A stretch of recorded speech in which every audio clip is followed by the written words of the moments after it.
Mother-in-law lived about 10 minutes away by car from our house, but I tried to avoid her as much as possible. I couldn't stand her. The reason why I couldn't stand her was because my mother-in-law was not clean at all, and she smelled horrible.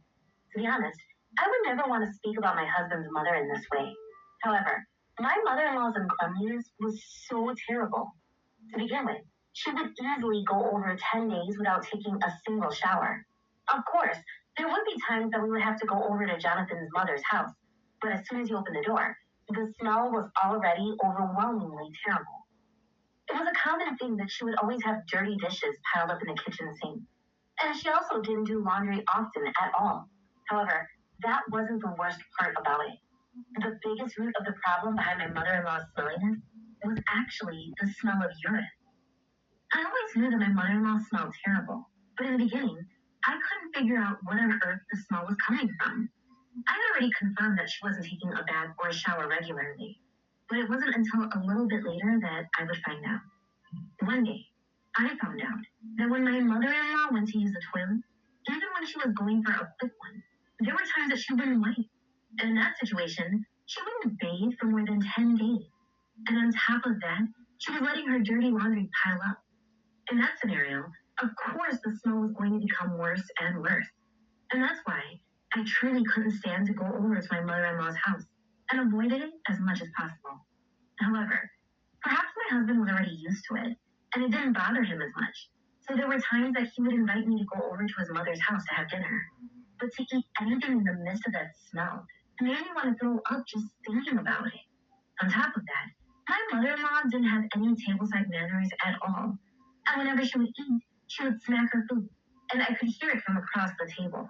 Not only that, but she would speak with a mouthful of food, and the food that was in her mouth and already chewed would spit onto my plate, and it was so disgusting to bear it. However, I wasn't able to say as much to my husband, so whenever he would invite me, I would brush it off, saying I already made dinner at home, or say that I wasn't feeling well. Any excuse as possible to get out of it. However, that was when the living nightmare began. Because I was coming up with whatever excuse that I could to avoid going to my mother-in-law's house, I hadn't seen her in a while. And one day, to my disbelief, she showed up at our door empty-handed. And then she said, I came here to sleep over today. Of course, my husband warmly welcomed her into our house. But for me inside, in an instant, I felt hell wash over me. The first thought that I had was wondering when the last time she took a bath was, and how many days it had been. As proof of that, the moment my mother-in-law came into the house, I felt a sharp smell like urine wafted over and sting my nose. I wanted to do whatever it took to stop my mother-in-law from sleeping over, so I told her that it was a small apartment, and perhaps my cooking might not suit her taste. And I tried to say whatever I could. But then, my mother-in-law said she didn't mind at all, and everything was fine. And then she went to relax on our sofa. That was something that we recently upgraded, and I didn't have a cover on it either. I started thinking about the bed and the futon and where on earth I should let her sleep in the house. And inside of my mind, I was panicking. But then my husband said, Hey, Mom, if you're going to sleep over tonight, then you should sleep in our bed. We can take out the futon and sleep there. That way, it'll be better for your back. I was shocked. When he said that, of course his mother was happy about it and quickly accepted. I was desperate, but I didn't know how I could possibly stop the situation, and I felt hopeless. As I was panicking, my mother-in-law said that she wanted to eat sukiyaki hot pot for dinner that night. And so, I had to eat dinner sharing out of the same pot as her. And even though it was the last thing I wanted, I had no choice but to have my mother-in-law sleep over. However, the next day, and the next day, my mother-in-law stayed. I tried to get her to go home, telling Jonathan and his mother that surely they missed their own family home by now, and maybe they should go back over there. But his mother's response was, Oh, but it's so comfortable here. You don't need to worry about me, Ashley. I'm fine here. But during that time, just as I expected, my mother-in-law didn't take a single shower. I hated it so much that I couldn't stand it. And even when I tried to force a smile, I could feel my face pulling. While she was there, my mother-in-law would say the things that she wanted to eat and make me make it for dinner. And then she would immediately go and sleep, of course, in our bed. Thanks to that, our bedroom became completely stained with my mother-in-law's bodily smells and the smell of urine, and it smelled horrible, to the point where I just wanted to move houses at this point. After a week, I asked my husband to please send his mother home, since it had been a while at this point. But this was his response. Why not? Let her stay here as long as she wants. She lives all alone in that house, so I'm sure she's lonely. And he made me sound like the villain. But in that case, can you at least get her to take a bath? She hasn't taken a single shower for days now. But it's not like she's sweating indoors in the house, and whether she gets in the bath or not is her own freedom. So I don't think we need to force it upon her.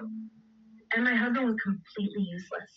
For the record, when we first got married, there were times when my husband would come home from a long day of work and tell me that he was exhausted and try to skip taking a bath that evening.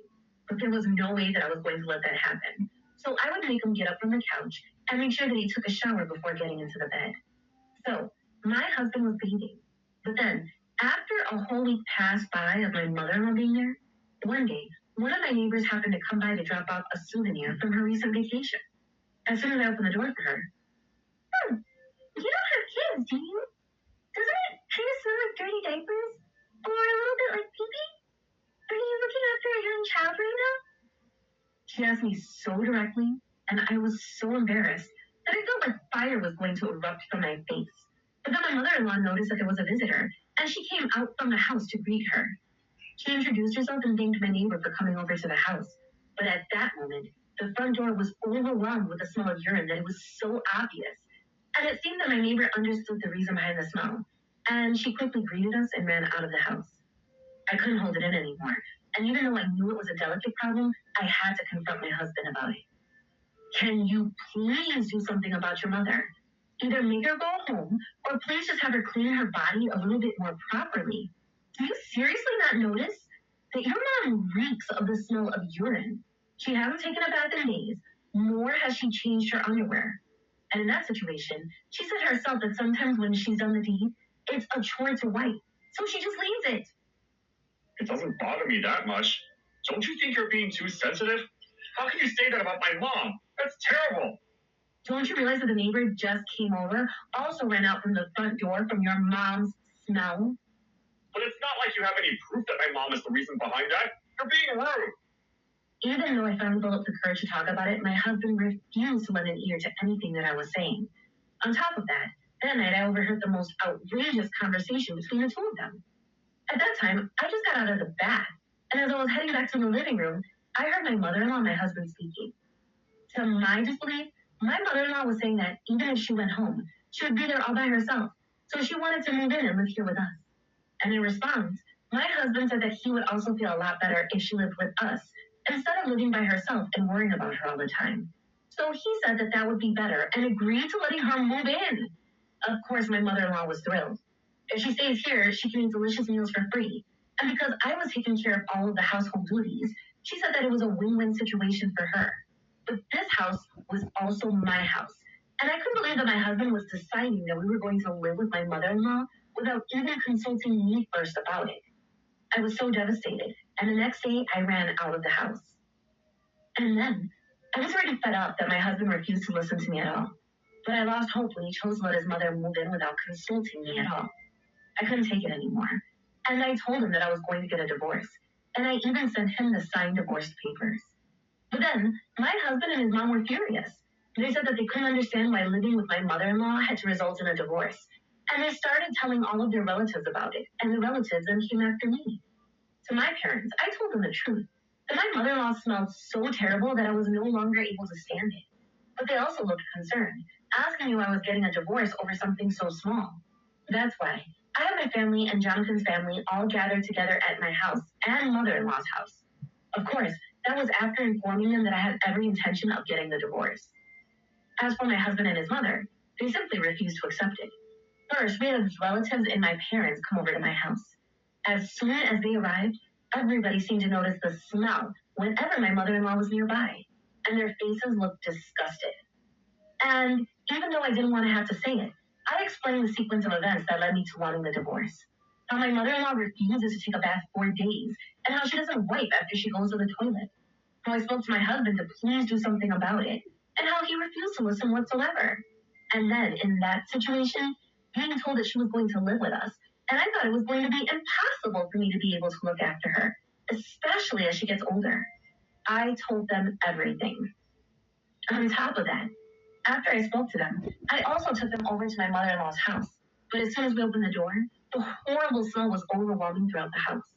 One of the relatives started to feel so sick they had to run outside. But my mother-in-law insisted that I don't smell bad. I'm clean. And my husband said, how is that a reason for a divorce? What the hell is wrong with you? And they were throwing insults my way. However, his relatives and my parents intensely agreed with me and took my side. How can you not get a divorce in this situation? It's a gimmick. That's right. This is horrible. This is no situation to live for a human. It's way too disgusting. They all cornered my husband and his mother and forced them to agree to the divorce. And thanks to that, my husband caved and they got the divorce. As for the house that I used to live in, my mother-in-law did end up moving in and living with Jonathan. But even after we got the divorce, my mother-in-law's lifestyle didn't change at all. So the smell transferred over to Jonathan, and everybody avoided him at work. In the end, he was stuck having to resign from his company, and apparently his mother was placed in a nursing home. Apparently, my mother-in-law became this disgusting after Jonathan's father passed away. But even still, it was way too awful.